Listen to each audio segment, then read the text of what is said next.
Last Thursday I watched the movie Captain America: A New World. The movie is receiving mixed to negative reviews on sites like Rotten Tomatoes, as you may be aware. But honestly, I didn't think it was as bad as many critics claimed. In my opinion, it's one of Marvel's Phase 5's best, although that's not saying a lot. That being said, I had a major issue with the film. And that is, despite Anthony Mackie doing very well as the new Captain America, something that honestly I doubted would happen, the movie completely fails the character. And here I tell you why. Without spoilers, let's get started.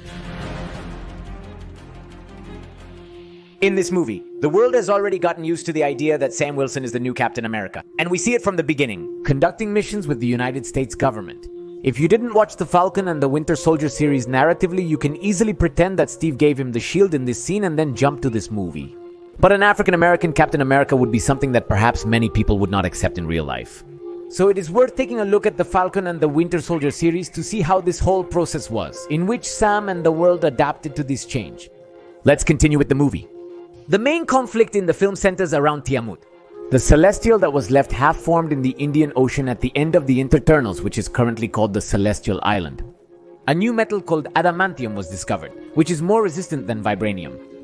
As a new element in international waters, many countries, including the United States, led by the new president Thaddeus Ross, played by Harrison Ford, and Harrison didn't want to claim it. However, a mysterious character named Samuel Stearns is manipulating international politics for his own purposes. This plot presents an interesting conflict through which Captain America can provide a social and political critique, sounding good in theory. The problem is that it doesn't, and it should.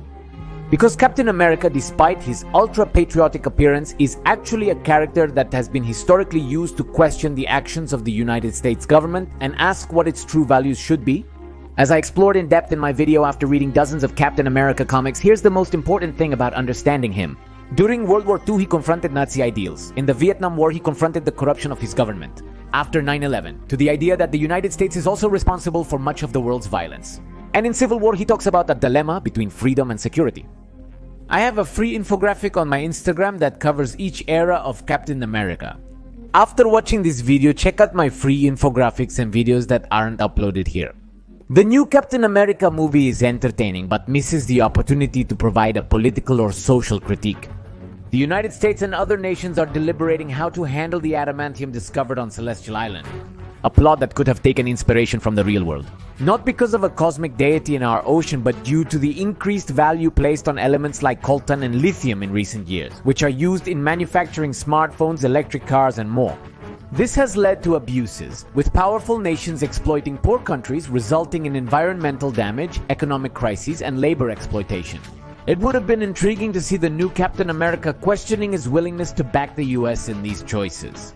His country could economically benefit from questionable practices. However, let's discuss politics and adamantium instead. Are treated in a much more superficial way. An excuse to move the plot forward, which seems to throw out small questions and social criticisms but never takes the time to really address them. Something that other Captain America movies do much better. The first Avenger built a classically ideal hero, deconstructed in Winter Soldier, where Steve faced the idea that his own government is willing to spy on its citizens. During the Civil War, they debate whether to regulate metahuman activity. In fact, in this movie, they even mention Wakanda and its protectionist policy where they regulate the use of vibranium. But it stays there in a mention instead of exploring it more deeply. The same happens with the character of Isaiah Bradley. Before we continue, remember my upcoming talk on Superman's history in Mexico City on February 22nd.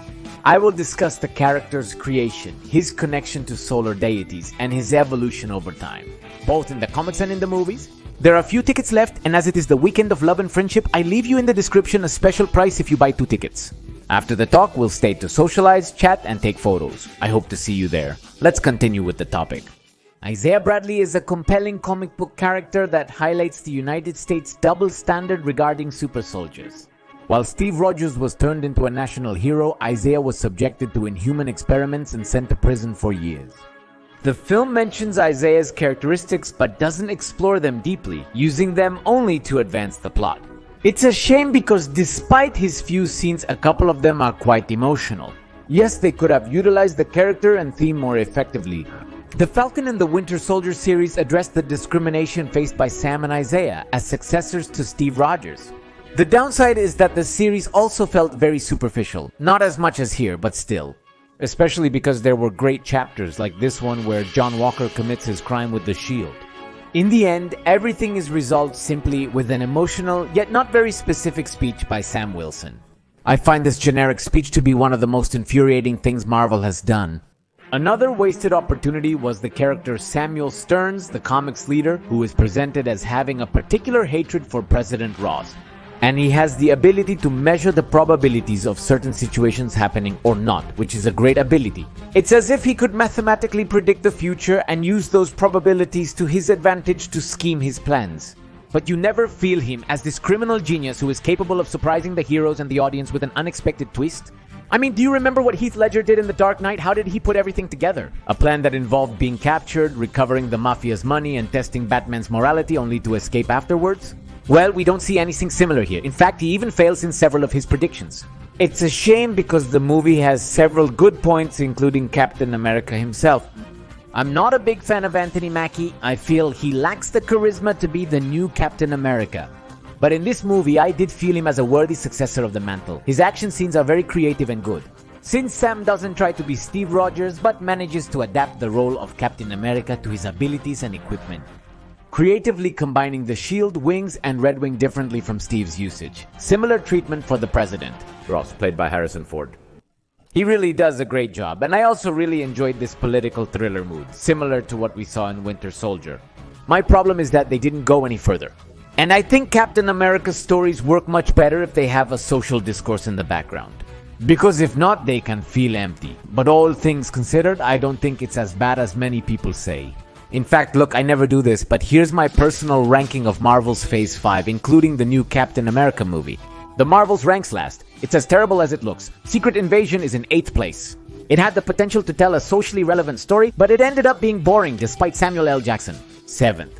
Quantumania, epitome of Marvel's tired formula. 6th. What If's final season. Some chapters are entertaining, others you don't understand why they were approved. 5th place, Captain America, A New World. It's not as bad as many say, but the intended criticism is very lukewarm. 4th place, Deadpool and Wolverine. Again, the Marvel formula, but this one at least is fun and Hugh Jackman appears. 3rd place, Loki. Season 2 wasn't as good as the first, but had interesting concepts and was enjoyable. Agatha all along was a highlight. I didn't expect anything from it, and I was surprised by the great story it told, using basically unknown characters and concepts like tarot. Guardians of the Galaxy Vol. 3 takes 1st place. It's a great and emotional closure to Marvel's best team. An apology, Echo, I didn't see it, and your friendly neighborhood Spider-Man hasn't finished yet, but now I would like you to tell me in the comments what would your ranking be. Where would you rank the Captain America movie, so the rest of us know if you thought it was good or bad? Or if you also thought the character needed more development and sharper social commentary, that's where I stand. But if you want to get to know the character in depth, I can tell you that I have a 21-minute video about the entire history of Captain America and what he has represented throughout the comics. I'll leave it here for you to check out. Check out my infographic on Instagram. That's all for today. I am Go, the Geek Monitor. Keep looking beyond the obvious.